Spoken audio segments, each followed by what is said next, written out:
Morning, everyone. 22 new cases overnight, 12 of them linked, 10 still under investigation. 7 of the 22 in quarantine during their entire infectious period.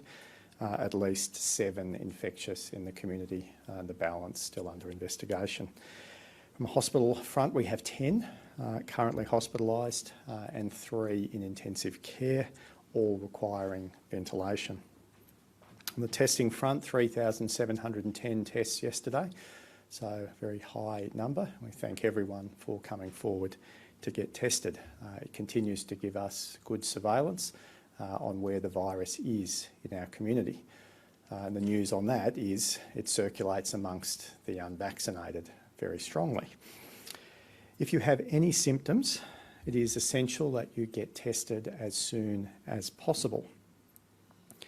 If you delay getting tested, every day has a big impact, not just on the number of other people that you can be infecting at that time, but also every day you delay being tested has a big impact on how you as a patient can be treated, especially if you're not vaccinated. The longer you wait to get tested and diagnosed, the less available treatments there are for you.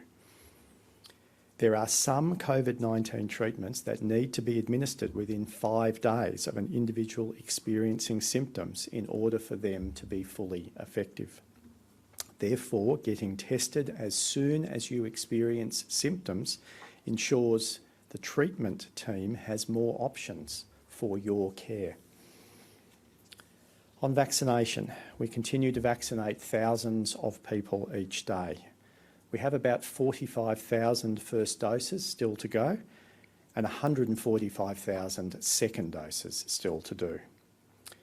So the advice is if you are currently booked in, but waiting and have an appointment that's several weeks in advance, it is worth looking online on the ACT Government My Digital Health Record website and on the Commonwealth Government Vaccination website to see if an earlier booking might be available. We do often see earlier bookings pop up in our clinics, and also pharmacists and GPs have earlier bookings available.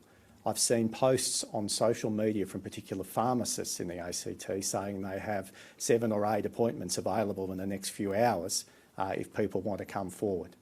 So I'd strongly advise anyone who has either yet to get vaccinated or has a booking that is weeks in advance to look around. It is highly likely that you will get an earlier appointment. And we want as many people as possible to have had at least a first dose of a vaccine before the lockdown ends on 15 October. Yesterday, Treasurer Josh Frydenberg and I spoke further about an extension of ACT COVID-19 business support grants. And I'm pleased to say that Treasurer Frydenberg and I have reached in principle agreement, and I thank Josh very much for his engagement in working through the fine detail. We'll continue just to finalise that fine detail today with a joint announcement expected tomorrow. Treasurer Frydenberg has also responded to my request yesterday to provide some further clarity on the future of the COVID disaster payments, and the Commonwealth Government has made an announcement. It has been extensively reported this morning.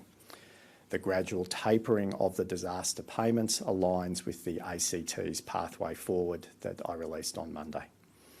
So for those who've joined late, a quick summary recap: 22 new cases, 12 of them linked, 10 still under investigation. Only 7 of the 22 in quarantine during their entire infectious period. And one of the factors that is driving this is people not coming forward to get tested as soon as they have symptoms. And I repeat that reminder that in delaying getting tested, not only are you infectious in the community for longer, but you're also impacting on the available treatments for you. And COVID is a terrible disease. I've not met anyone who's had it who says that they want it or that it was a pleasant experience. So please come forward for testing as soon as you have symptoms. that helps protect you and the community. 7 were entirely infectious in their time, and that's not great of today's 22. 10 currently hospitalised and 3 people in intensive care, all requiring ventilation. And we again thank the wonderful teams in the intensive care units, all of the staff who are working so hard to provide such high quality care to those individuals, and our thoughts are again with the family and friends of those people.